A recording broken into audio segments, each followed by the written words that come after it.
dunia dalam dunia. Yo, pasal apa dia? Kod Jawa.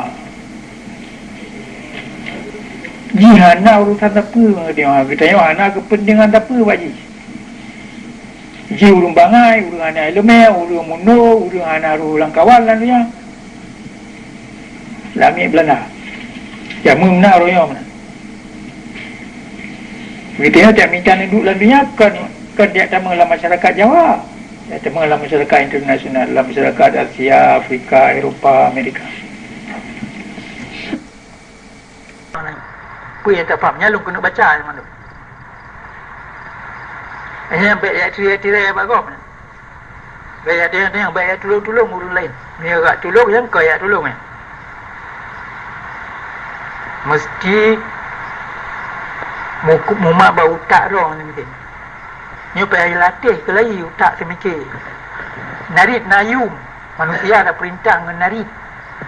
Negara ada pedang dengan narit ke dengan budaya. Jawa tidak dengan Aceh kan kerana haji dia tak budaya. Kerana orang Aceh anak le puyu menari. Anak le hitung semikir.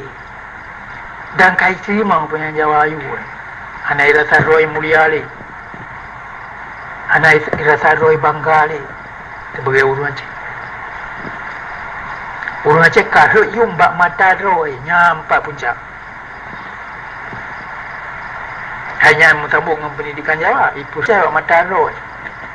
Orang kata ajak 3 bulan umur 5 tahun 6 tahun. Baik cok na uro pun teman 3 bulan roh ke kau orang Aceh le ke orang Indonesia. Yang ada depa ya wate te awalnya yung mang andur kahut. Bahasa Aceh na le yung. Prestige. Nama sagot ini. Kemuliaan. Bahkan ni katanya kai pelanco kemuliaan ke Urusi. Kai pelanco kemuliaan ke bahasa Aceh, ke bangsa Aceh. Rupa yang menang Aceh yang kai perut you mendung. Oleh anime yang kiu mudik lagi.